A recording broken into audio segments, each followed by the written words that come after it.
Alhamdulillah, kita baru saja menunaikan salat zuhur berjamaah. Semoga salat kita diterima oleh Allah Subhanahu wa taala.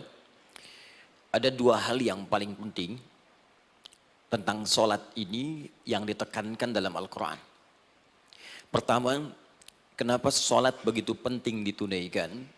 Karena ia akan menjadi pembeda antara Khalik dengan makhluk. Jadi kalau kita ingin bedakan Tuhan dengan hamba, maka di antara titik penting perbedaannya, kata Allah langsung itu terletak pada aspek ibadah, khususnya sholat. Karena itu ketika Nabi Musa alaihi salam berkenan kemudian langsung diperintahkan oleh Allah sehingga disebut dengan kalimullah yang diajak bicara dan diperkenalkan tentang esensi ketuhanan Allah, maka disebutkan perintah langsung oleh Allah untuk menyembahnya dalam bentuk sholat. Al-Quran surah ke-20 Taha ayat ke-14. Kata Allah, innani anallahu la ilaha illa ana fa'budni wa aqimis salata li dzikri. Ya Musa, tidak ada Tuhan kata Allah selain saya. Ya maka jika engkau telah tahu saya Tuhan, bedanya Tuhan dengan makhluk, fa'budni, maka kewajiban engkau sebagai makhluk menyembah saya. Bagaimana caranya ya Allah, kata Musa? Kata Allah, wa aqimis salata, rahmatullah. Wa aqimis salata li dzikri. Maka cara menyembahku itu adalah dengan salat. Karena itu semua nabi dan rasul, bahkan sebelum Nabi Muhammad SAW diperintahkan oleh Allah untuk mengajak umatnya seluruhnya untuk salat. Ya, Nabi Isa alaihi salam salat. Anda buka Quran surah 19 Maryam ayat 31 sampai 33. Nabi Ismail alaihissalam, ya kakeknya Nabi ke-29, solat. Bahkan meminta keluarganya solat. Quran surah ke-19 ayat 55. Wa kana ya'muru ahlahu bis salat. Nabi Zakaria, saudaranya Imran, solat. Quran surah ketiga, ya, ayat ke-38 sampai dengan 39. Ayat 39-nya tegas mengatakan, fanadathu malaika wa huwa qa'imun yusalli fil mihrab. Jadi kalau kita urutkan dari Nabi Muhammad sallallahu alaihi wasallam sampai Nabi Adam alaihissalam, semua menunaikan salat kepada Allah Subhanahu wa taala. Ya Muhammad bin Abdullah bin Abdul Muttalib bin Hashim bin Abdul Manaf bin Qusay bin Murrah bin Kilab bin Ka'ab bin Ghalib bin Fihir bin Malik bin Nadar bin Kinana bin Khuzaimah bin Mudrikah bin Ilyas bin Nizar bin Mudar bin Ma'ad bin Adnan bin Addi bin Adri bin Muqawwam bin Nagur bin Tarikh bin Ya'rub bin Yasjub bin Nabit bin Ismail alaihissalam bin Ibrahim alaihissalam bin Azar atau bin Nahur bin Abir bin Kinan bin Arfakhshad bin Sam bin Nuh alaihissalam bin Mikhlail Matushala bin Kinan bin Anwas bin Thith bin Adam alaihissalam. Dari Nabi Muhammad SAW sampai Nabi Adam semua salat. Coba ulangi. Nanti dalil singkatnya dari Quran surah keempat ayat 163 paling kiri sebelah atas di mushaf. Inna auhayna ilaika kama auhayna ila Nuhin wan nabiyyin min ba'di. Muhammad, apa yang kami telah wahyukan kepadamu sudah pernah pula kami sampaikan kepada Nuh alaihissalam dan nabi-nabi setelahnya. Kenapa tidak disebutkan Adam sebelumnya? Karena Adam itu nabi bukan rasul. Nabi diberikan risalah untuk pribadi dan kalangan dekatnya, rasul diberikan risalah tugas untuk mengajak umat. Kenapa Nabi Adam bukan rasul? Karena zaman Nabi Adam belum ada umat. Siapa yang mau diajak? Ya? Ini bagian pertama. Jadi kalau kita hari ini masih mendapat kesempatan sholat, alhamdulillah, ini artinya sampai hari ini kita masih benar-benar manusia. Kan kalau ada orang yang kemudian tidak mau beribadah apalagi sholat, terkhusus ketika dia beriman, maka penting dipertanyakan, masihkah ada iman dalam dirinya? Karena itu kata Allah dalam Al-Quran, surah ke-8 ayat yang kedua, aku akan perdengarkan namaku, sehingga ketika disebutkan itu, kita bisa menguji adakah getaran iman dalam jiwa kita. Quran surah 8 Al-Anfal ayat kedua. Innamal mu'minuna alladzina idza dzukirallahu wajilat qulubuhum. Sungguh orang yang masih punya iman itu, kalau diperdengarkan nama Allah kepadanya, akan ada getaran dalam jiwanya. Karena itu setiap hari 5 kali diperdengarkan nama Allah. Untuk menguji di jiwa kita masih ada iman tidak? Bahkan dari bangun tidur, bayangkan waktunya dibagi sempurna persis. Dari mulai subuh baru bangun, menjelang ke siang, mau berakhir siang ke sore, sore pindah ke maghrib, hilang kemudian muncul gelap malam. 5 kali persis dibagi waktu. Diperdengarkan untuk menguji, kira-kira setelah subuh siang masih ada nggak iman? Sore masih ada nggak? Ya Allahu Akbar, Allahu Akbar. Karena itu kalau iman masih ada melekat di jiwa kita, demi Allah saya katakan, begitu kita mendengar suara azan, pasti hati kita akan mengatakan, Allahu Akbar, Allahu Akbar. Wih, sudah azannya. Pernah begitu? Ya, walaupun mungkin setelah selesai, La ilaha illallah, baru azan, belum qomat. Ya, itu normal, gak apa-apa. Yang penting iman masih ada. Nah, ini menunjukkan ada getaran dalam jiwa. Satu itu. Yang kedua, ini yang jarang dimanfaatkan teman-teman. Jadi seringkali sholat dimaknai pada ibadah formal bagian pertama saja. Adapun yang keduanya, ini yang jarang digali. Padahal sekali saja dalam sehari, itu 5 kali Allah menunggu kita. Ternyata sholat itu satu-satunya wasilah ibadah yang disebutkan dalam Al-Quran untuk langsung memohonkan semua kebutuhan yang kita rasakan. Bahkan sebelum kita diminta sholat, itu kalimat pertamanya bukan ibadahnya. Kata Allah, kau punya masalah apa? Sedang butuh apa? Sedang punya problem apa? Buka Quran surah kedua Al-Baqarah ayat ke-45 sampai 46. Paling kanan pertengahan di usal.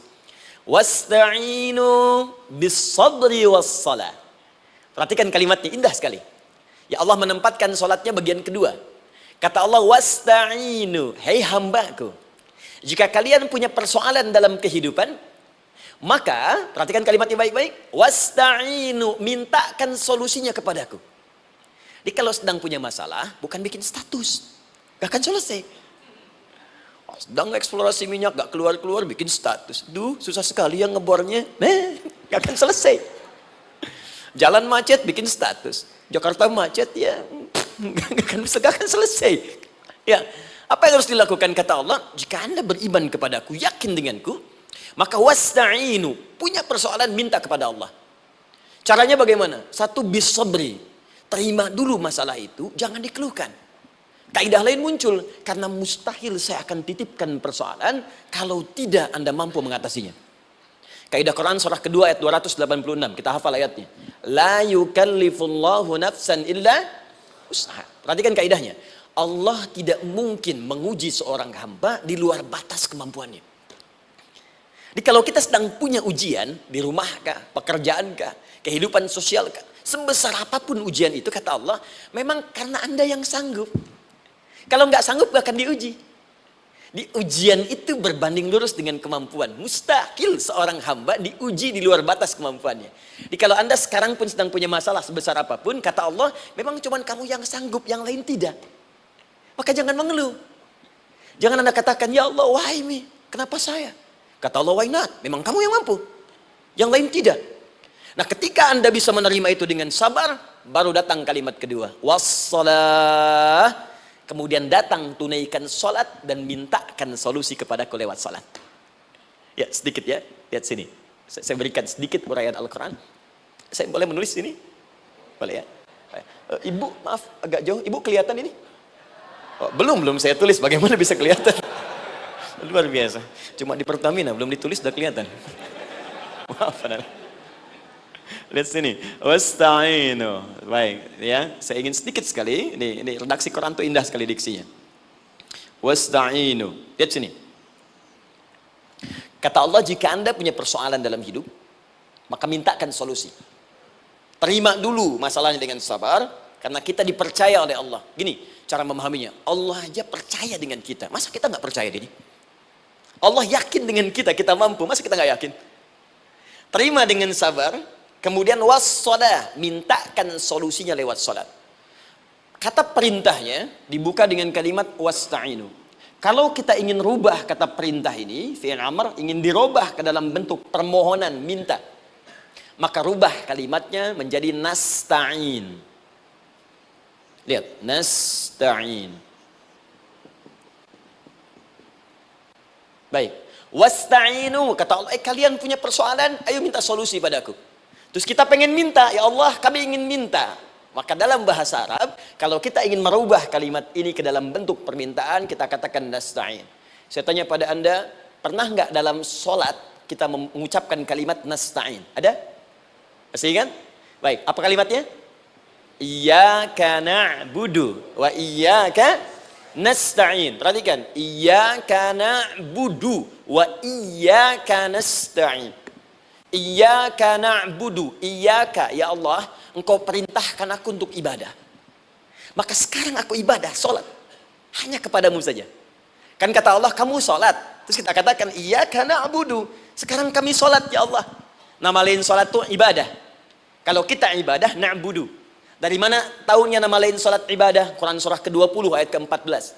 Fa'budni wa aqimis sholata li dzikri. Ibadah kepadaku caranya sholat. Maka saat sholat kita katakan, iyyaka na'budu. Ya Allah, engkau perintahkan aku untuk ibadah. Sekarang aku ibadah. Wa iyyaka nasta'in. Dan sekarang aku sedang punya persoalan ya Allah. Aku punya masalah. Aku punya problem. Dan aku yakin hanya engkau yang pasti akan menyelesaikannya. Ketika Anda mengatakan iyyaka nasta'in, perhatikan hadis qudsinya. Hadisnya qudsi. Ya. Al-Imam Al-Bukhari meriwayatkan, Imam Muslim meriwayatkan, An-Nasa'i meriwayatkan dari sahabat Abu Hurairah radhiyallahu taala anhu. Ada lagi yang dari sahabatnya Anas bin Malik. Perhatikan kalimatnya. Idza qala al-'abdu iyyaka na'budu wa iyyaka nasta'in, jika hambaku dalam salatnya benar membacanya, benar dari awal salatnya sampai dengan kalimat iyyaka na'budu wa iyyaka nasta'in, ya Allah, sekarang aku ibadah kepadamu dan sekarang aku punya persoalan. Aku mohonkan solusinya darimu. Kata Allah, hadza baini wa baina 'abdi. Ini perjanjian antara aku dengan hambaku. Wali 'abdi, hadisnya qudsi. Wali abdi, kalau hambaku benar salatnya sampai kalimat ini, masalah, apapun yang dia minta sekarang, aku akan kabulkan. Aku akan kabulkan. Pertanyaan saya, berapa di antara kita yang salat sampai detik ini, ribuan kali ruku dan sujud, yang memanfaatkan momentum ini untuk memohon? Siapa di antara kita yang ketika salat memohon kepada Allah solusi? Jangan-jangan selama ini salat itu hanya menjadi formalitas saja. Takbir, ruku, sujud, salam, selesai. Takbir, ruku, sujud, salam, selesai. Padahal Allah sudah menunggu hambaku, kamu tuh punya masalah apa? Makanya setiap waktu dibagi 5 supaya hidup kita ringan. Subuh ke zuhur punya masalah, zuhur salat. Begitu kita mohon, tuntas masalah itu. Zuhur ke asar punya persoalan, asar salat. Dijawab oleh Allah, tuntas persoalan itu. Karena itu semua nabi dan rasul, bahkan orang soleh, ketika punya persoalan dalam hidupnya, even itu hanya menulis karya ilmiah, maka mereka akan memulai dengan sholat dan minta kepada Allah Subhanahu Wa Taala. Teman-teman kenal Nabi Zakaria? Bagus. Baik, di sana belum tulis, sudah kelihatan. Sini kenal Nabi Zakaria, alhamdulillah. Tapi nggak apa-apa. Saya ke Sukabumi Pak, ada yang kenal Fir'aun. Kenal Fir'aun, kenal, bagus. Sukabumi hubun dunia, suka itu hubun, bumi itu dunia. Baik. Teman-teman, Nabi Zakaria itu diuji oleh Allah. Maaf, belum punya keturunan. Dan semua nabi punya ujian. Jadi jangankan kita, nabi aja yang jelas surganya punya ujian. Ya, Anda pernah sakit, Nabi Ayub sakitnya lebih parah dari kita. Ya, Anda di keluarga belum ada keturunan, Nabi Zakaria pernah lebih daripada kita. Sampai rambutnya memutih, fisiknya sudah letih, dan menurut medis, maaf sekali, istrinya divonis tidak mungkin punya keturunan, monofus dan mandul, mustahil. Secara klinis, gak mungkin. Secara medis, tidak mungkin. Maka Allah tunjukkan satu isyarat yang sangat luar biasa. Jika Anda mendapati situasi, makhluk mengatakan ini mustahil dan sudah angkat tangan, ini tanda pertama dari Allah, langsung tinggalkan pendapat manusia, langsung memohon kepada Allah. Maka turunlah beritanya di Quran surah ketiga Ali Imran ayat 38 sampai 39. Paling kanan sebelah atas di mushaf. Sekarang perhatikan kalimatnya, saya mau sambungkan dengan Al-Fatihah tadi. Hunalika da'a Zakaria rabbah. Di mihrabnya Nabi Zakaria salat bermohon kepada Allah. Qala rabbi habli min ladunka dzurriyyatan thayyibah. Kemudian ia berdoa, Rabbi habli, ya Allah yang maha memberi tanpa batas. Ini adab pertama, kalau teman-teman mau berdoa, sebut nama Allah sesuai dengan hajat kebutuhan kita. Itu yang disebut dengan Al-Asma'ul Husna. Di Asma'ul Husna itu bukan nama-nama indah yang sekedar dihafal, bukan. Tapi nama yang diberikan oleh Allah sesuai dengan kebutuhan hidup kita. Dalilnya Quran surah ke-17 ayat 110.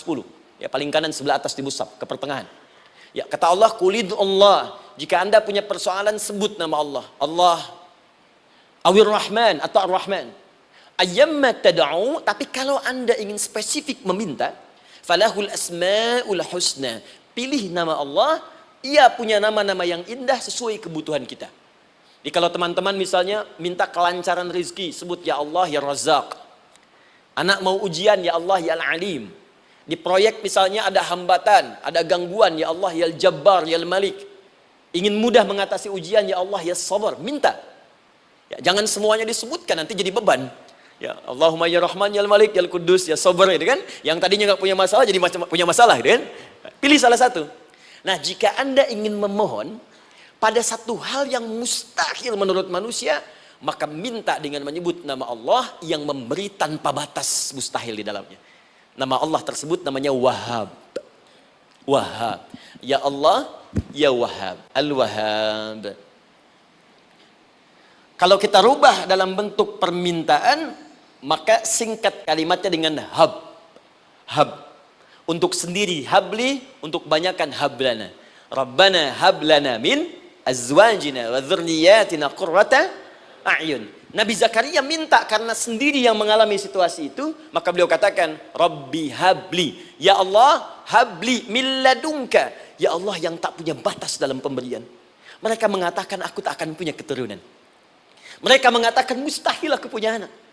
Dan aku yakin kau memberi batas tanpa memberikan pemberian tanpa batas. Aku mohon darimu saja. Darimu saja, dzurriyyatan thayyibah, keturunan-keturunan terbaik. Innaka sami'ud du'a. Engkau pasti mendengar doa saya. Kalau pada yang maha memohon saja, maha mendengar saja tidak mengabulkan, lantas kepada siapa lagi aku mesti minta? Tapi poinnya bukan itu. Poinnya adalah, ini disampaikan oleh Nabi Zakaria dalam keadaan sedang sholat. Mesti berdiri dalam sholatnya. Dalam bahasa Arab, berdiri disebut dengan qaimun. Qaim. Berdiri. Sedang sholat disebut dengan yusolli. Perhatikan ayat 39-nya. Fanadathul malaikatu wa huwa qaimun yusalli fil mihrab. Maka seketika ketika doanya selesai dipanjatkan, sholatnya belum selesai. Doanya selesai dipanjatkan, seketika datang malaikat menyampaikan, kamu dapat kabar gembira, Anda akan punya anak, bahkan namanya langsung diberikan oleh Allah, Yahya. Artinya hidup. Yang mustahil menurut manusia, lahir dari rahim seorang perempuan yang divonis monopos dan mandul, kata Allah, bagiku yang gak ada yang mustahil. Jadi dan hidup dia. Kapan itu terjadi? Masih sholat dan belum selesai dalam sholatnya, dalam keadaan berdiri. Sekarang saya tanya Anda, kita membaca iyyaka na'budu wa iyyaka nasta'in dalam keadaan ruku atau sujud? Sujud. Berdiri. Berdiri teman-teman. Betul kan? Dalam keadaan berdiri saat baca Al-Fatihah. Iyyaka na'budu wa saat kita mengatakan wa iyyaka nasta'in, Allah balik bertanya, apa yang kamu butuhkan? Nabi Zakaria itu sholat dulu baru minta. Kita umat Nabi Muhammad karena keutamaan nabinya, sebelum sholat dah ditunggu. Butuh apa? Mau minta apa? Karena itu saya ingin katakan, ayo manfaatkan momentum sholat ini. Jangan sekedar kita kemudian tunaikan formalitas, tapi kita tidak mendapatkan keuntungannya. Ayo, semuanya. Dari mulai takbir sudah ada doa. Ruku ada doa. Bahkan sujud kita bisa perbanyak dalam bahasa hati kita untuk memohon kepada Allah Subhanahu Wa Taala. Jelas sampai di sini? Baik. Mudah-mudahan insya Allah doa kita dikabulkan oleh Allah Subhanahu Wa Taala. Ini baru mukaddimah, kita belum mulai. Ini pengantar. Tema kita hari ini tentang Al-Quran. Dan mudah-mudahan kita diberikan insya Allah kelancaran untuk bahasan kita. Dan topik ini insya Allah akan memberikan banyak manfaat dari apa yang kita kerjakan dalam keseharian kita. Saya mohon izin untuk melambatkan bacaan karena tadi hanya mengantarkan saja. Teman-teman, kenapa mesti Al-Quran? Apa esensi Al-Quran? Dan kenapa Al-Quran diwahyukan pada Nabi Muhammad SAW? Apakah khusus untuk sekedar dibaca? Atau ada satu nilai yang sangat penting yang justru itu mengandung nilai mukjizat yang paling dalam dari Al-Quran?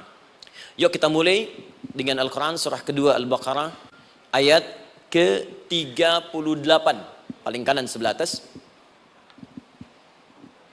Disambungkan dengan Quran surah kedua ayat 185, paling kiri pertengahan di mushaf. Quran surah kedua ayat 38 dengan Quran surah kedua ayat 185. Saya mulai dari kisah Nabi Adam, saya pelan-pelan. Nabi Adam saat diciptakan oleh Allah, kemudian diberikan informasi bahwa beliau akan bertugas di bumi, beraktivitas di bumi. Disampaikan di Quran surah kedua ayat 30, paling kiri sebelah atas. Wa idh qala rabbuka lil malaikati inni ja'ilun fil ardi khalifah. Kata Allah, dan pelajari, ingat ketika kami menyampaikan pada para malaikat, kami akan menugaskan satu makhluk, manusia namanya Adam, di bumi tugasnya. Untuk menjalani hidup di bumi. Nah, secara singkat, setelah Nabi Adam turun ke bumi, di awal masa bersama Sayyidah Hawa, ya alaihi wassalam, maka ternyata bersamaan dengan turunnya Adam dan Hawa ke bumi itu, mereka berdua dibekali petunjuk. Yang dengan petunjuk itu, ini yang dahsyat. Allah jamin semua aktivitas hidupnya, dari mulai yang sederhana sampai yang kompleks, pasti jika diikuti petunjuk ini, dia akan senang menjalaninya, dan akan tenang mendapatkan hasilnya. Ya, perhatikan kalimatnya. Quran surah kedua, ayat 38. Fokus. Qul nahbitu minha jami'a. Kata Allah, sekarang tiba saatnya. Adam, Hawa, turun kalian ke bumi. Kalau setan kita tinggalkan aja ya. Ini kita bahas Adam dulu. Turun kalian semua ke bumi. Fa imma ya'tiyannakum minni huda. Maka nanti sejak kalian tiba di bumi itu, aku akan turunkan satu petunjuk disebut dengan hudan namanya. Hudan. Fokus. Faman tabi'a hudaya, maka jika Anda dan keturunanmu mengikuti semua detil di petunjuk ini, fala khaufun 'alaihim wa lahum yahzanun, maka aku pastikan engkau dan seluruh keturunanmu akan menjalani hidup di muka bumi dengan tenang dan senang. Fala khauf, khauf itu gelisah, takut. Lawan dari takut apa? Tenang. Lawan dari gelisah, tenang. Kata Allah, jika Anda mengikuti tuntunan hidup yang ini, maka saya jamin semua hidupmu tenang. Walahum yahzanun, dan saya pastikan selama hidup di muka bumi itu, kalian tidak akan pernah bersedih. Senang. Lawan sedih, itu senang. Jadi ternyata kita itu diminta tugas di bumi itu bukan untuk dipersulit. Jadi kalau ada yang hidup sampai saat ini sedih deh, di rumah tangga sedih, di kantor nggak tenang, pasti di antara poinnya bukan nggak mampu senang, tapi boleh jadi yang hidup ini tidak membaca petunjuk kehidupannya. Anda kerja di perusahaan, teman-teman ada yang di Pertamina, ada yang di yang lain. Kalau Anda nggak ikuti petunjuk, kan pekerjaan tidak akan berlangsung dengan nyaman kan? Kalau Anda nggak ikuti aturannya, bagaimana bisa mengerjakan petunjuk itu dengan nyaman? Maka apalagi hidup yang kompleks, kata Allah, sejak Adam saya turunkan, sudah ada petunjuk kehidupan, saya namakan dengan hudan. Anda ikuti petunjuk ini, maka langsung jaminan dari Allah, semua yang Anda jalani dalam hidup, pasti saya jamin senang dan tenang. Petunjuk ini disebut apa? Hudan. Nah, agak cepat. Di setiap masa, Nabi Adam selesai hidupnya, generasi kemudian berkembang, datang lagi Nabi Nuh, sampai ke Nabi Muhammad SAW. Perhatikan baik-baik. Setiap berganti generasi akan turun hudan sesuai dengan kebutuhan masyarakatnya pada saat itu. Baik, Nabi Musa menerima kitab apa namanya? Nabi Musa Taurat. Taurat disebut hudan dalam Al-Quran. Muncul Nabi Musa, kitabnya disebut Taurat. Perhatikan baik-baik. Tahukah teman-teman ketika Taurat disebutkan dalam Al-Quran? Buka Quran surah ke-17. Ya, ayat yang kedua. Wa ataina Musal kitaba. Kami berikan kepada Musa kitab. Lihat, wa ja'alnahu hudan li bani Israil. Dan kitab yang kami berikan itu, yang disebut Taurat, Ali Imran ayat yang ketiga, wa anzalat Taurata wal Injil. Kami berikan Taurat kepada Musa. Nah, saat Allah turunkan Taurat itu, hudan li bani Israil. Isi Taurat ini adalah petunjuk kehidupan khusus untuk Bani Israel saja. Umatnya Musa. Jadi kalau umat Nabi Musa mengikuti petunjuk hudan, Taurat ini, kata Allah saya jamin semua hidupnya tenang dengan senang. Nabi Isa turun Injil. Injil disebut hudan dalam Al-Quran. Dan yang terakhir, saya cepat karena waktu kita terbatas, ketika Allah menurunkan Nabi Muhammad SAW dan dipilih sebagai Rasul, maka saat yang bersamaan beliau pun diberikan petunjuk untuk umatnya. Dan dahsyatnya, petunjuk itu pun disebut dengan hudan. Buka Quran surah kedua, ayat 185. Syahrul Ramadan alladzi unzila fihi al-Quran. Di bulan Ramadan itu, kata Allah saya turunkan Al-Quran. Kenapa saya turunkan Al-Quran? Hudal linnas. Saya jadikan Quran ini sebagai petunjuk, pedoman hidup, linnas, bukan terbatas untuk satu komunitas, tapi untuk seluruh manusia sampai kehidupan berakhir. An-Nas disebutkan 241 kali dalam Al-Quran, menunjuk pada semua manusia tanpa kecuali. Ini bedanya Al-Quran dengan kitab sebelumnya. Taurat hanya untuk kalangan tertentu saja. Jadi selesai nabinya, selesai kitabnya. Injil hanya kalangan tertentu saja. Nabinya selesai, selesai kemudian misinya. Tapi Al-Quran tidak. Ini kalimat pertama langsung dari Allah, walaupun nabinya wafat, tapi karena Al-Qur'annya didesain oleh Allah untuk seluruh manusia sampai kehidupan berakhir, maka pasti Al-Qur'an itu di setiap masa akan mampu dijadikan pedoman dalam kehidupan. Jadi prinsip pertama, ketika Allah menurunkan Al-Qur'an, sebenarnya tujuan utamanya bukan sekedar dibaca. Bukan. Tapi di dalamnya itu ada petunjuk hidup, Pak, Bu. Dan yang buat, yang menciptakan kita. Bukankah Anda kalau ingin memperbaiki sesuatu akan datang kepada penemunya, penciptanya?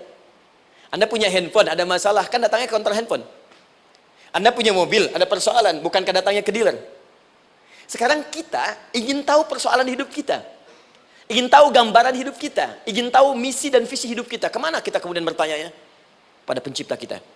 Nah, kata Allah, ketika saya utus manusia pertama kali ke bumi, saya sudah turunkan bagaimana cara menjalani kehidupannya. Dan ternyata berita baiknya untuk kita diberikan oleh Allah satu petunjuk utuh, langsung disebutkan, isinya disebut dengan Al-Quran.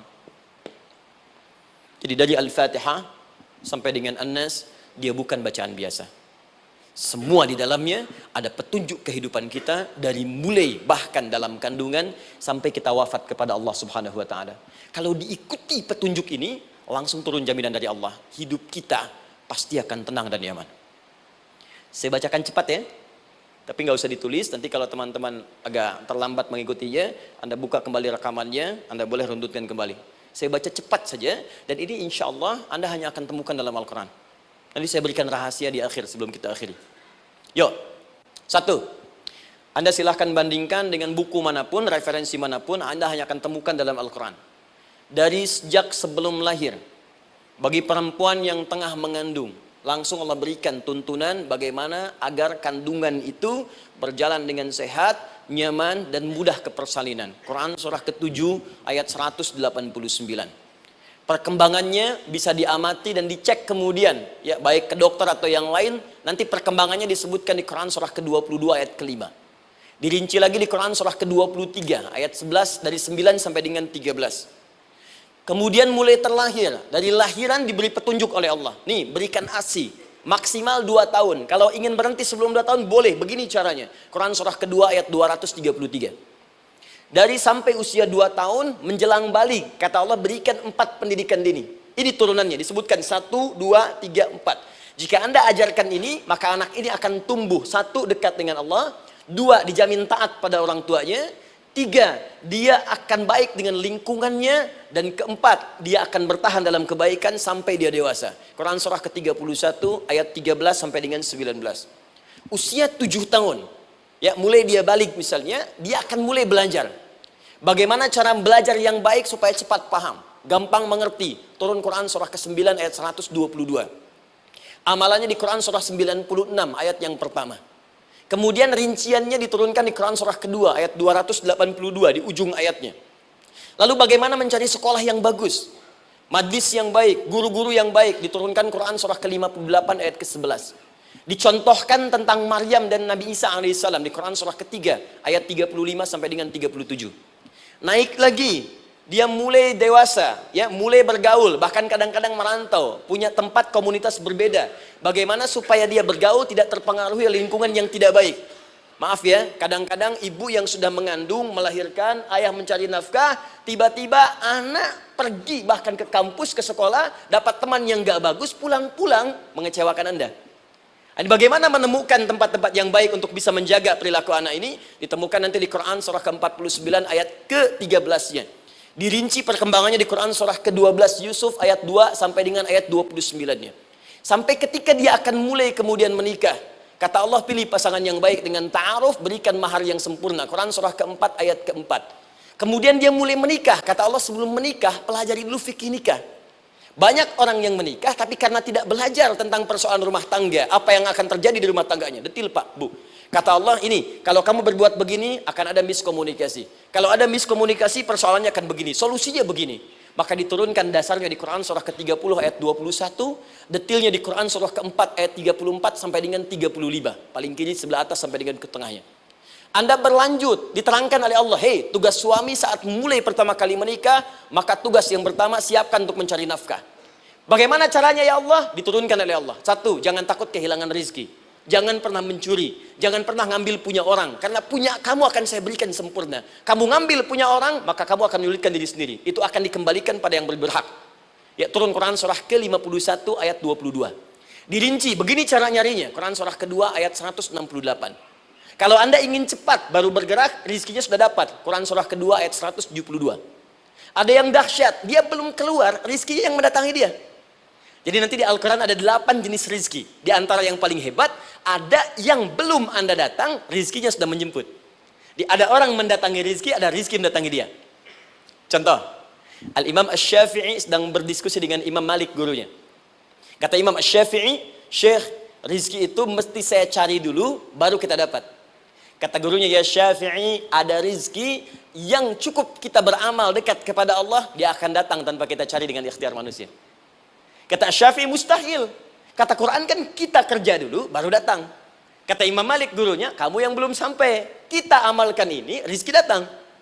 Maka berhenti sampai di situ. Imam Syafi'i pamit. Di jalan tiba-tiba beliau mendapati ada panen anggur, Pak, Bu. Terus dipanggil sama yang punya kebun. Ya, pemuda, katanya, sini, mau bantu nggak? Kalau kamu bantu, kami berikan anggurnya. Maka beliau bantu, panen, petik, sampai setelah selesai diberikan anggur yang besar-besar, hanum. Senyum, senang beliau. Ternyata senangnya bukan karena dapat anggur. Senangnya karena merasa pendapatnya benar. Kalau saya nggak bantu panen ini, nggak akan dapat saya anggur. Cuma karena saya bantu, saya diberi ini. Maka rasa senangnya inilah dibawa kemudian kepada gurunya, ingin laporan. Tapi perhatikan adabnya. Dia tidak mengatakan, guru, nih saya benar. Kalau saya nggak ikut panen, nggak dapat saya ini. Perhatikan kalimat Asy-Syafi'i. Guru, tadi saya di jalan, dipanggil oleh pemilik kebun, ikut panen anggur. Begitu saya bantu, saya diberikan anggur ini. Beliau tekankan dengan kalimat yang kencang pada kalimat, begitu saya bantu, saya dapat anggur ini.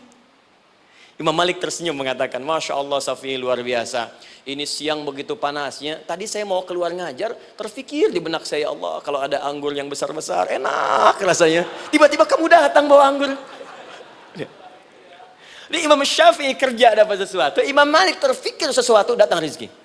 Itu ada di Quran surah ke-7, teman-teman, ayat ke-96, paling kanan sebelah atas di mushafnya. Baik, teruskan dulu. Ya, Anda dalam mencari kerja, ingat, kalau Allah yang sampaikan pasti terjadi. Jangan dikira mudah.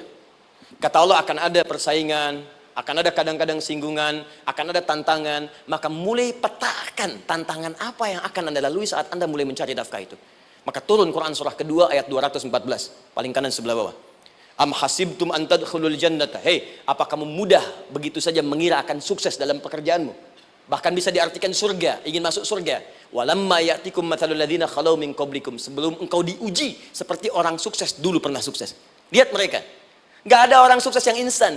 Cuman balikan telapak tangan dapat, tidak. Kata Allah, lihat orang-orang dulu. Lihat orang-orang hebat dulu, bagaimana mereka bisa kaya, bisa sukses, bisa punya posisi. Masat umul ba'sa, petakan olehmu tantangan apa yang akan dihadapi saat engkau bekerja itu. Satu, kata Allah, ba'sun, ada yang ringan. Ya, ba's. Ba'sa, jama' dari kata ba'sun. Dua, dara'. Dia sudah menengah, jama' dari kata durun. Tiga, zilzal. Ini yang paling tinggi puncaknya. Jadi kalau Anda sudah mendapatkan ini, yakinlah, berarti Anda akan mendapatkan posisi yang tinggi.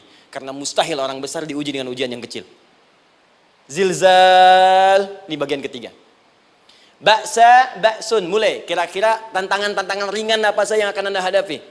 Ya, kalau saya contohkan misalnya dengan contoh yang lain singkat, Anda mau ke masjid, ingin konsisten, mulai hijrah, ingin dekat dengan Allah, tiba-tiba yang tadinya nggak mau ke masjid, mulai ke masjid, diuji dengan hujan. Hujan kecil, rintik-rintik, shower. Begitu hujan, orang Arab mengatakan kalau hujannya bisa lewat tanpa payung pun, orang Arab mengatakan la ba'sa. La ba'sa ini ringan. Orang kita sambungin, labas. Dari bahasa Arab. lewat. Nah, jadi kalau Anda mau berangkat nih, siap bekerja, siap hadapi tantangan. Baru mau lewat hujan kecil, berarti itu tantangan kecil kita lewati. Macet, petakan, cari jalan yang kemudian sempurna, jalan yang kosong, buka Google-nya, buka Waze-nya, buka map-nya, cari. Jadi kalau pada yang kecil aja belum kita lewati, bagaimana mendapatkan yang besar? Anda mau ke masjid, dikasih hujan kecil, mau berangkat gak jadi. Papa, kenapa gak jadi? Hujan mah, kan ada payung, takut riak. Tuh. Setelah itu darwa, maaf, tantangan fisik. Kadang-kadang mulai ke fisik, mulai mengganggu. Ya, maaf, dirincikan kemudian oleh Al-Quran. Turun Quran surah ke-21, ayat 87 sampai 88, kisah Nabi Yunus alaihissalam. Yunus beraktivitas, bekerja, bukan berarti nggak ada tantangan. Kadang-kadang dibawa, kadang-kadang diusir, kadang-kadang Anda dapat misalnya proyek, kadang-kadang sudah mulai masukkan tender, tiba-tiba gagal, diserobot orang, kadang-kadang orang yang dapat, Anda yang ngajukan, itu biasa.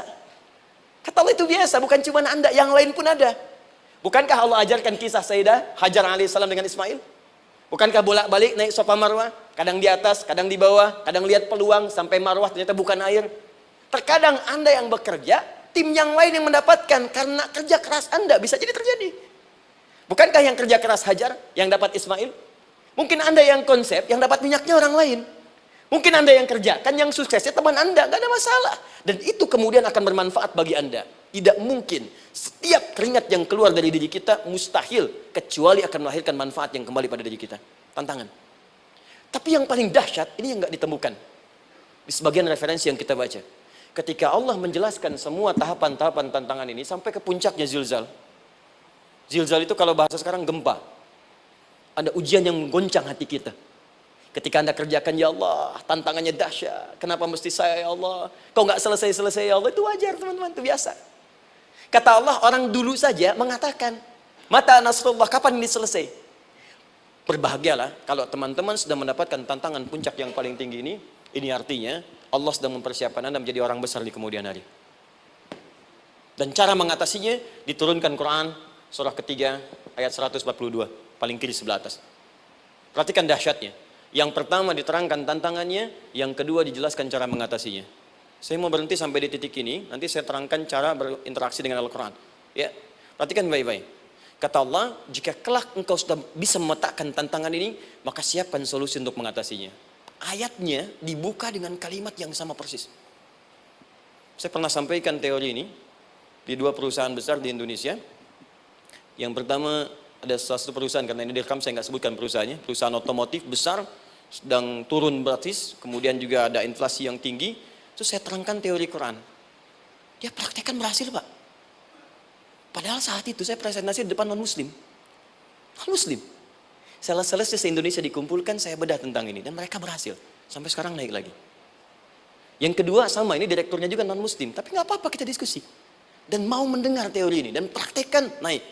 Ya, dulu di satu perusahaan minyak juga, sedang turun, karyawan semua dikumpulkan, lalu kita bahas tentang ini, kita terangkan. Yang ini yang paling menarik dari Al-Quran. Kalimatnya sama persis, Quran surah ketiga ayat 142. Am hasibtum an tadkhulul jannata. Apa Anda duga akan begitu mudah mendapatkan kesuksesan dalam hidup? Tolong fokus baik-baik. Jangan selalu mengartikan jannah dengan surga. Karena asal kata jannah itu artinya kesuksesan, kebahagiaan yang belum tampak. Surga, kenapa disebut dengan jannah? Karena itu puncak kebahagiaan kita yang belum nampak sekarang. Saya kasih rahasia ya, ini di antara kita saja nih. Kalau ada kata jim dengan nun di depannya, itu pasti tidak nampak, tersembunyi. Apapun tambahannya. Ya, misal, jin kenapa disebut dengan jin? Karena memang ketika diciptakan, dia tidak tampak, tersembunyi. Lawannya ins, karena itu kita disebut ins, karena saat lahir kita tampak. 18 kali disebutkan dalam Al-Quran. Ya ma'syaral jinni wal ins, wa ma khalaqtul jinna wal ins. Jadi jin disebut jin karena memang fitrahnya tersembunyi, gak nampak. Jadi kalau ada jin melakukan penampakan, itu jin sedang kena masalah. Sedang keluar dari fitrah. Sama dengan manusia, harusnya tampak. Jadi kalau ada manusia yang senang sembunyi-sembunyi, dia sama dengan, bukan saya yang bilang, sedang punya masalah. Ke kantor, sembunyi-sembunyi. Hati-hati Pak Alfian tuh. Biasa ada pintu depan, masuk pintu belakang. Suami di rumah, buka WA, sembunyi-sembunyi. Bu, hati-hati tuh. Pulang lewat pintu belakang. Berarti sedang punya persoalan dalam hidup. Setiap ada jim dengan nun, pasti tersembunyi. Ibu punya janin. Rahim. Dalam rahim ada janin. Kenapa disebut dengan janin? Jim, nun, ya, nun. Karena sosok itu belum nampak dalam pandangan kita. Nanti kalau sudah lahir, baru tampak. Jannah, kenapa disebut jannah? Karena belum tampak dalam pandangan kita. Nanti kelihatan. Karena itu dalam Al-Quran, kata jannah itu tidak dikhususkan dengan surga. Tidak dikhususkan dengan surga. Kadang-kadang menunjuk aspek kesuksesan yang belum tampak. Anda mau ngebor minyak, minyaknya belum tampak. Belum kelihatan. Anda mau kerja, ya hasilnya kan belum tampak. Baru ikhtiar sekarang. Karena itu orang Arab disebut kaya, kalau mereka mendapatkan kebun yang tak tampak sebelumnya. Kebun anggur, bukan kurma, kalau kurma banyak. Kebun anggur, ada apel, ada jeruk, sampingnya ada sungai-sungai, disebut dengan jannah. Ya, kalau punya unta, nggak kaya di Arab, biasa. Karena yang kelihatan padang pasir, unta, hitam, merah, biasa. Tapi kalau sudah punya kebun anggur, yang sulit di padang pasir ada kebun, itu baru disebut kaya. Karena itu orang Arab kadang mengartikan jannah dengan aspek kesuksesan yang belum tampak. Diartikan dengan kebun anggur, kebun apel, dan macam-macamnya. Perhatikan, am hasibtum an tadkhulul jannah. Apa Anda duga ingin sukses itu begitu mudah? Sukses jadi tidak. Walamma ya'lamillahu alladhina jahadu minkum wa ya'lamas sabirin. Perhatikan baik-baik. Sebelum Allah memastikan pada diri Anda terdapat dua hal yang paling utama untuk mengatasi tantangan tadi. Satu, jahadu. Kesungguhan. Serius. Jadi kalau mau sukses, mesti serius. Kerja serius. Cintai pekerjaan Anda. Ya, belajar anak-anak serius. Pastikan belajar dengan serius. Jangan cuma anak-anak duduk paling belakang, nggak pernah nanya, kadang ngantuk, pulang. Ujian, besoknya mau ujian, baru belajar. Ya, sistem SKS, sistem kebut. Ya, kadang-kadang sejam, Bu, Pak. Saya pernah ada orang di luar ngadu waktu di Libya, Ustadz, gimana ini orang Indonesia? Kenapa? Saya belajar 3 bulan. Besok mau ujian. Teman antum orang Indonesia pinjam catatan saya baru semalam. Dia dapat 8, saya 7,5. Saya bilang, Anda belum tahu sistem SKS tuh. Baik, ya. Tapi itu bukan solusi. Begitu ujian selesai, ilmu lupa. Itu poinnya. Jadi kalau hanya sekedar ilmu dipakai untuk ujian, pada prakteknya nggak akan terpakai. Ini banyak anak sekolah sekarang hanya belajar untuk ujian saja. Padahal kalau dipraktekkan, kadang kaitan dengan agama tinggi, Bu, Pak. Fisika itu dengan agama itu tinggi. Gaya F1 sama dengan F2, gaya gerak sama dengan gaya dorong. Gaya sedikit, maka keluarnya sedikit. Pukul kencang, bunyinya kencang. Imannya kalau kuat, amalan jadi banyak. Iman sedikit, amal pun sedikit. F berbanding lurus dengan P, hukum Pascal. Gaya berbanding lurus dengan tekanan. Masuk bab akhlak. Makin banyak gaya, makin banyak tertekan. Nah itulah. Gaji 5 juta, gaya 10 juta, kan? Ini serius. Serius. Di divisi apapun Anda, saya 3 sepekan lalu lah takziah ke tempatnya yang Habibie, terus diminta tausiah di sana. Dan saya perhatikan beliau termasuk yang paling serius ketika diberikan tugas apapun. Gak pernah diberikan amanah kecuali mencintai pekerjaan itu. Yang Habibie demikian. Ciri orang sukses itu serius. Tapi keseriusan itu, kata Allah petakan jadi 3 bagian lagi. Karena jahadu itu punya 3 turunan kata. Satu, keseriusan merencanakan, disebut ijtihad namanya. Punya rencana. Mappingnya apa? Stepnya apa? Oke, Anda ingin kerjakan sebuah proyek, baik, proyeknya berlangsung berapa lama? Target kita apa? Jangka panjangnya, menengahnya, jangka pendeknya. Kemudian apa tantangan yang akan dihadapi di setiap tahapan-tahapannya? Selesaikan. Bahkan saking pentingnya tahap perencanaan ini ditunjukkan oleh Allah langsung lewat sholat. Teman-teman masih ingat sholat pertama yang kita kerjakan setiap hari, sholat apa namanya? Subuh. Apa artinya subuh? Tuh, ini masalahnya. Ini kata Al-Quran sendiri ya, kata Al-Quran sendiri. Nanti akan ditemukan orang yang ibadah tidak paham apa yang dikerjakan dan dilakukan dalam ibadahnya. Contoh sholat. Kata Allah akan ada orang sholat yang saat sholat tidak mengerti apa yang ia baca dan dia lakukan dalam sholatnya. Jujur tanyakan pada diri kita. Sampai detik ini, dari sekian ribuan kali ruku dan sujud, berapa persen bacaan sholat yang kita pahami?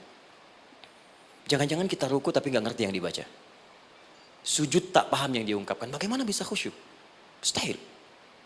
Kembali ke sini, kenapa sholat pertama itu disebut dengan subuh? Teman-teman, ternyata semua nama sholat dari subuh sampai isya, plus bacaan dan gerakan dari takbir sampai salam, itu bukan sekedar gerakan semata. Semua ada artinya, ada maknanya.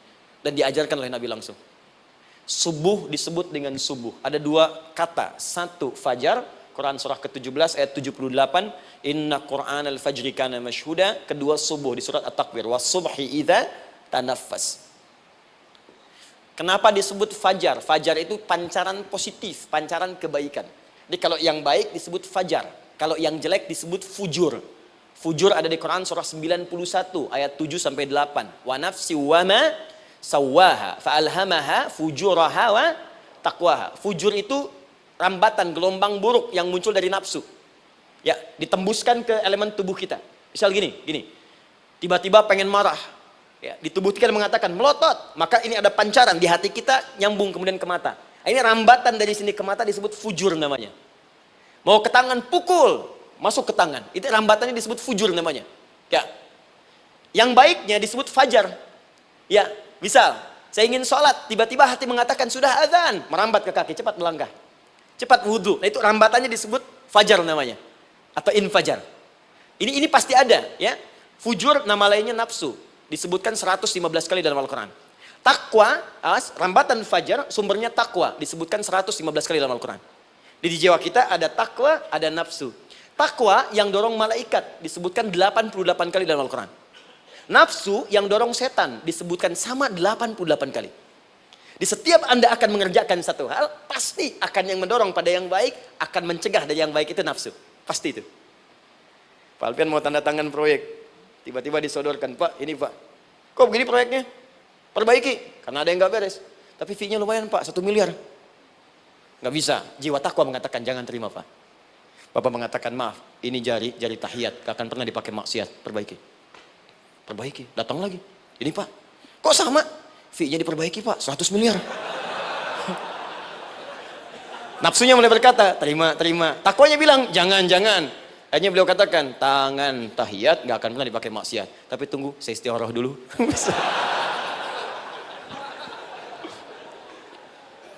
Nah, waktunya, ini salatnya disebut fajar. Kenapa disebut fajar? Karena saat kita tidur, terus dengar suara azan, Allahu Akbar, maka memancar dari iman kita, rambatan untuk merespon suara itu. Bangun kita untuk menunaikan salat. Waktunya disebut subuh. Kenapa disebut subuh? Dari kata asbah. Asbah itu artinya yang siap dengan rencana. Ya, orang Islam tuh nggak ada yang bangun dari tidurnya kecuali punya rencana jelas yang akan dieksekusi dari itu. Makanya sebelum kita bekerja mengeksekusi itu, kita datang menghadap Allah supaya Allah berikan kemudahan di setiap aktivitas kita. Coba lihat manajemen Nabi. Bukankah sebelum tidur beliau istighfar dulu? Dirinci pekerjaannya, dicatat yang akan dikerjakan besok, istighfar 70 kali, 100 kali, sehingga dengan istighfar saat tidurnya tenang. Coba kita biasakan. Ada yang baca Quran, ada yang istighfar. Kalau nggak percaya silahkan cek. Begitu Anda lakukan, tidurnya enak. Besoknya rencana itu sudah siap. Makanya ketika bangun, siap jam 7 mau kemana, jam 8 ada di mana, jam 12 kerjakan apa. Sebelum mengerjakan itu, datang kepada Allah, sujud, ya Allah, saya punya rencana ini tolong mudahkan. Begitu caranya. Itu yang disebut dengan subuh. Nah, sekarang kembalikan peta hidup kita mau seperti apa ke depan. Ijtihad. Yang kedua, kalau sudah jelas konsepnya, visinya sudah ada, maka jihad. Yang kedua, jihad. Jihad itu eksekusinya, aksinya, actionnya, perjuangan fisiknya.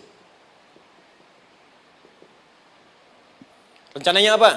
Tahajud malam nanti. Bismillah. Jam berapa? 2:30. Baik, yuk kita mulai rencanakan. Eksekusi rencananya. Bagaimana cara kita bangun 2:30? Pasang alarm. Jam berapa alarm dipasang? 3 kali. Pertama 1:30, kedua 2 kurang 1/4, ketiga jam 2 lewat 1/4. Baik. Alarm pertama untuk mematikan alarm kedua. Alarm kedua matikan alarm ketiga. Ketiga siap-siap. Baik. Siap bangun. Jihad. Awas, ini penting ya. Jihad itu jangan dipersempit maknanya kepada situasi peperangan saja, tidak. Banyak jihad itu luas sekali medannya. Karena jihad itu perjuangan fisik. Dan maaf sekali, dalam konteks perang pun bukan menyerang orang. Tapi membela diri saat diserang. Di Islam itu bukan agama ekspansi. Cek di sejarah, nggak ada Islam menyerang. Yang ada itu membela diri saat diserang. Atau saat orang lain dizalimi dan kita diminta untuk terlibat, kita membantu. Ini bukan dalam konteks sekarang yang banyak dibincangkan, tembak orang, bom orang, nyerang orang, bukan. Itu waktu kejadian bom Tamrin itu pertama, saya di Lampung posisinya. Itu begitu meledak, tuar. Pertanyaan pertama Pak di Balista ini, Ustadz, apakah bom di Jalan Tamrin termasuk jihad fisabilillah? Saya bilang, Pak, sependek pengetahuan saya, jihad fisabilillah itu jihad di jalan Allah, bukan di Jalan Tamrin. Kaidahnya beda. Nah, misal mencari nafkah itu jihad. Cari nafkah jihad. Quran surah keempat ayat 34, paling kiri sebelah atas. Tugas pertama ketika menikah kata Allah, ar-rijalu qawwamuna 'alan nisa. Setiap lelaki itu diminta oleh Allah untuk mengatur bagian rumah tangganya. Jadi pemimpin di rumah tangganya. Ya bima faddalallahu ba'dahum 'ala ba'din, karena diberikan kemampuan untuk memimpin. Di pemimpin itu ada di suami. Dan ciri khas pemimpin, Bu, biasanya ciri khas pemimpin apa, Bu? Bukan tegas, bukan. Ciri khas pemimpin itu tidak mau dipimpin. Makanya kalau ada sesuatu, masukkan lewat usulan, jangan beri saran. Kalau saran susah, itu pemimpin. Baik, tapi yang paling luar biasa kata Allah, perhatikan kalimatnya indah sekali. Wa bima anfaqu min amwalihim. Saya berikan tugas untuk mencari nafkah. Ketika seorang lelaki bertugas mencari nafkah, ingat ya, konteks apapun, kalau perempuan nanti bekerja bukan nafkah poinnya. Bisa hobi, ya, bisa aktivitas, tapi nafkah kalau sudah menikah itu ada pada suami. Perempuan tidak. Kalaupun tidak dilarang perempuan bekerja, tidak. Sayyidah Aisyah mengajar, ada yang para sahabiah jadi perawat, ya, ada yang pengajar. Banyak dulu sahabat Nabi yang perempuan mengajar. Ya, kan ada pelajaran-pelajaran khusus perempuan. Ya, ada bagian perawat, ada dokter. Ini kan yang ngandung perempuan, masa yang periksa laki-laki? Ya, ada bagian perempuan tertentu, itu silahkan bekerja boleh. Tapi nafkah laki-laki. Begitu lelaki meniatkan pekerjaannya karena Allah untuk mencari nafkah, itu setiap langkahnya jihad fisabilillah. Wafat, syahid. Maaf ya, apakah selama Anda bekerja sudah diniatkan ibadah? Jangan-jangan cuma kerja aja. Kalau cuma kerja, apa bedanya Anda dengan yang belum beriman? Anda wafat juga. Kerja di gedung yang sama, berangkat menemukan kemacetan yang sama. Apa bedanya iman kita dengan yang lain? Satu, kita pasti wafat, pasti pulang. Dan kita nggak bisa pilih, ya nggak bisa pilih. Antum bisa duluan, saya belakangan mungkin. Atau ditukar, saya belakangan, Anda duluan mungkin. Atau memang saya bisa duluan, ya duluan menyolati Anda. Oke, paham ya? Jadi ibu di rumah jihad, Bu, pada anak, perawat, mengandung itu sudah jihad. Jadi kalau wafat dalam proses saya melahirkan atau sedang mengandung itu syahid. Itu jelas nggak ada perbedaan pendapat.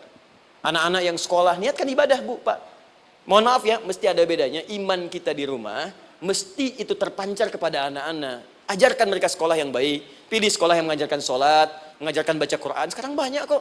Fisikanya bagus, Qurannya bagus, kimianya bagus, sholatnya juga bagus. Cari. Kalau bisa dunianya bagus, akhirat bagus, kenapa hanya pilih dunia saja? Siapkan. Itu jihad. Terakhir, tidak mudah mengeksekusi ini, pasti ada tantangan yang ketiga, namanya mujahadah. Mujahadah. Tantangan mengatasi gejolak jiwa. Kadang-kadang malas, capek, ya belum eksekusi dilakukan, sudah berdebat pada yang tidak penting, sehingga tidak menghasilkan kesimpulan, ragu-ragu, khawatir, maka atasi semua itu. Turun Quran surah kedua ayat 216. Kutiba alaikumul qitalu wa huwa kurhul lakum. Kalau engkau sedang tidak nyaman, maka perangi ketidaknyamanan itu jika engkau ingin mendapatkan kesuksesan yang telah engkau cita-citakan. Asa an takrahu syai'an fa huwa khairul lakum. Boleh jadi apa yang engkau tidak rasakan sekarang, engkau rasakan gak enak, gak nyaman, di balik itu Allah sedang siapkan sesuatu yang lebih baik untukmu. Wa asa an tuhibbu syai'an fa huwa syarrul lakum. Mungkin yang engkau harap-harap sekarang boleh jadi itu belum baik untukmu sekarang. Allahu ya'lamu wa antum la ta'lamun, karena Allah lebih tahu masa depan, engkau pikiranmu pendek sampai di sini saja. Maka teman-teman sekalian, kembalikan lagi, tidak pernah Anda akan temukan dalam Al-Qur'an kecuali bimbingan hidup yang semuanya nyata. Silahkan cek. Itu baru pekerjaan. Belum ibu di rumah, ibu capek merawat anak, kadang mengeluh, kadang nangis. Turun Quran surah ke-17 ayat 23. Kadang-kadang ada beda pendapat dengan suami, Quran surah ke-4 ayat 34 sampai 35. Masalah kondangan saja, Pak, bisa beda pendapat. Ya. Ya, Pak, kan ada family gathering malam, Mama pakai baju apa ya? Hijau apa yang biru?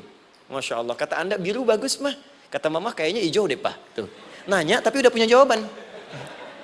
Ya, bagus kalau dipakai, begitu keluar kuning.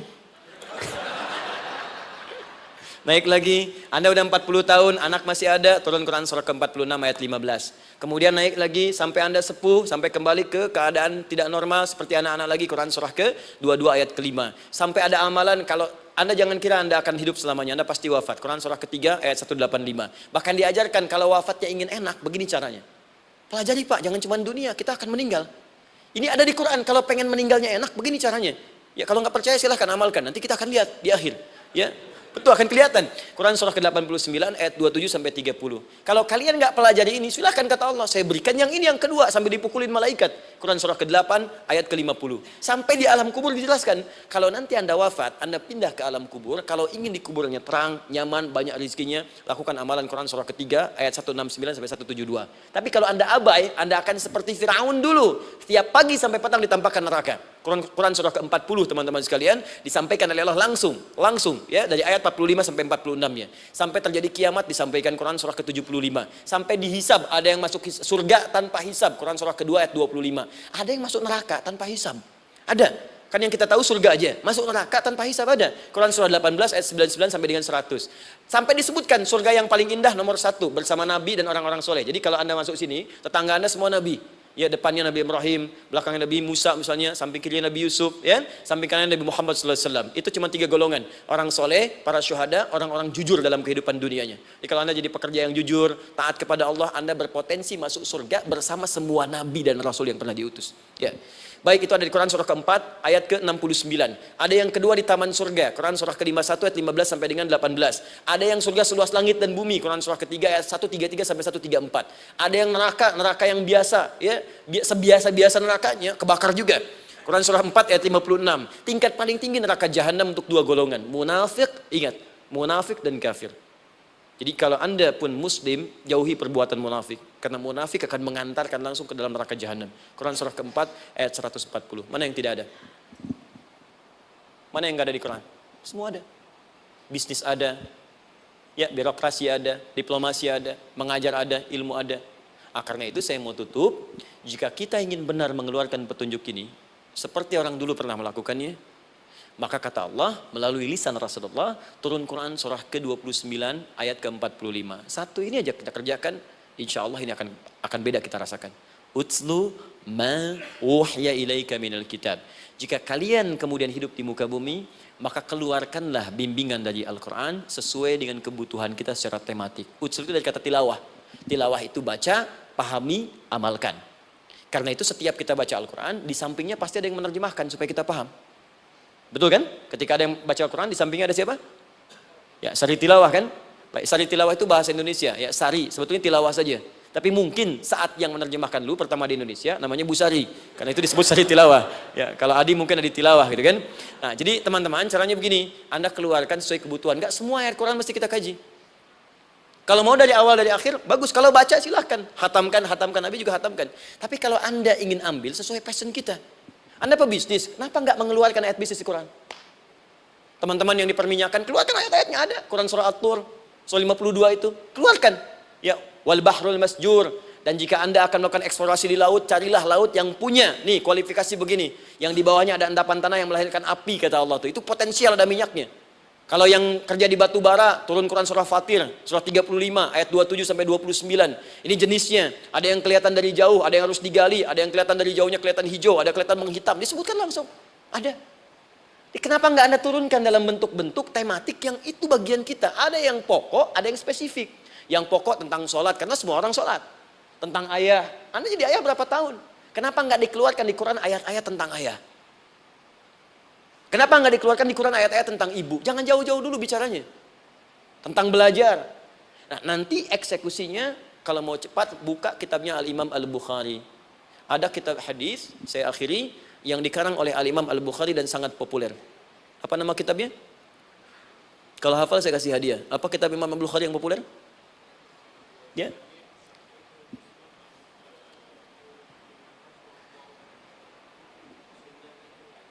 Taib, Anda saya kasih hadiah umrah. Taib. Insyaallah. Januari awal, insyaallah ada yang kami hadiahkan umrah dari atlet peraih Asian Games. Ya, Anda boleh ikut nanti. Ya, ada juga, saya senang saya cinta dengan bangsa ini. Dia ada peraih Asian Games, medali emas yang kemarin. itu akan kita berangkatkan umrah semua peraih medali emasnya. Nanti gelombang pertamanya bulan Januari ya 2020 nanti, sekitar 3 bulan lagi insya Allah Anda nanti akan mengikuti.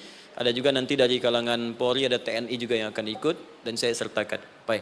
Al-Jami As-Sahih Al-Musnad Al-Mukhtasar min umuri Rasulillah sallallahu alaihi wasallam wa sunanihi wa ayyami. Itu namanya. Ayo ulangi. Disingkat Sahih Al-Bukhari. Kenapa saya bacakan lengkap? Bukan karena singkatannya, tapi banyak orang sekarang baca buku, baca kitab hanya langsung ke isinya. Padahal setiap ulama ketika menuliskan judul kitabnya, itu pasti ada petunjuk di dalamnya. Kata Imam Al-Bukhari, Al-Jami As-Sahih. Kitab ini saya buat sebagai petunjuk umum miniatur kehidupan Nabi yang bisa kita ambil hikmahnya sekarang. Jadi kalau kita pengen tahu bimbingan Nabi di masa lalu, supaya kita terapkan sekarang, buka kitab saya ini. Semuanya mustad bersambung kepada Nabi. Sahih saya pastikan, saya teliti satu-satu. Al-Mukhtasar, saya persingkat gak bertele-tele. Nah ini poinnya. Min umuri Rasulullah SAW wa sunani wa ayyamihi. Ini semua pekerjaan Nabi selama 24 jam. Secara singkat saya tutup dibagi 97 pembahasan. Setiap 97 pembahasan, satu babnya itu berisi bimbingan hadis-hadis Nabi. Di situ ada bab tentang bisnis, kitabut tijarah. Bab tentang ilmu, kitabul ilmi. Bab bahkan tentang sakit, kalau pengen cepat sembuh apa? Kitabul marid. Bab tentang pemerintahan, kitabul imarah. Bab tentang penguatan iman, supaya naik gak turun-turun, kitabul iman. Anda tinggal pilih profesi apa, cari Sahih Al-Bukhari, harganya murah. Maaf, dibandingkan pulsa Anda pun masih murah kitab Al-Bukhari. Ya, beli 4 jilid cuma 350.000 yang bahasa Arab saja. Ya, kalau mau terjemahan, cari terjemahannya. Ya, dapatkan itu, keluarkan babnya sesuai profesi kita. Itu ketika dibuka kitab ini, yang pertama muncul ayat Quran dulu. Ini ayatnya, ini hadisnya. Ini ayatnya, ini hadisnya. Teman-teman gak usah baca semuanya, keluarkan passion Anda apa, di situ belajar. Sebulan saya belajar ini, besok saya pindah lagi. Sebulan topik ini, besok ke topik yang lain lagi. Saya kira insya Allah, kalau itu kita terapkan dengan baik, maka Al-Quran akan hidup dalam seluruh aktivitas kita, dan mudah-mudahan keberkahan akan diturunkan oleh Allah Subhanahu Wa Taala. Terima kasih telah menyimak video ini hingga akhir. Semoga setiap kata yang kita dengarkan hari ini dapat menjadi penguat hati di saat kita sedang lelah menghadapi kehidupan. Dalam setiap ujian yang kita rasakan, percayalah bahwa Allah tidak pernah meninggalkan hamba-Nya. Bahkan, di balik setiap kesulitan, Allah sedang menyiapkan sesuatu yang jauh lebih baik. Bersabarlah, karena tidak ada kesedihan yang abadi, dan tidak ada doa yang sia-sia. Mari kita terus berusaha, memperbaiki diri, dan mendekatkan diri kepada Allah dengan penuh keyakinan dan keikhlasan. Semoga Allah memperbaiki keadaan kita, melapangkan hati kita, dan menggantikan setiap kesulitan dengan kebahagiaan yang lebih indah. Jangan lupa untuk membagikan video ini kepada keluarga dan sahabat, agar semakin banyak yang mendapatkan ketenangan dan harapan. Semoga setiap kebaikan yang kita sebarkan menjadi amal jariah yang terus mengalir pahalanya. Wassalamualaikum warahmatullahi wabarakatuh.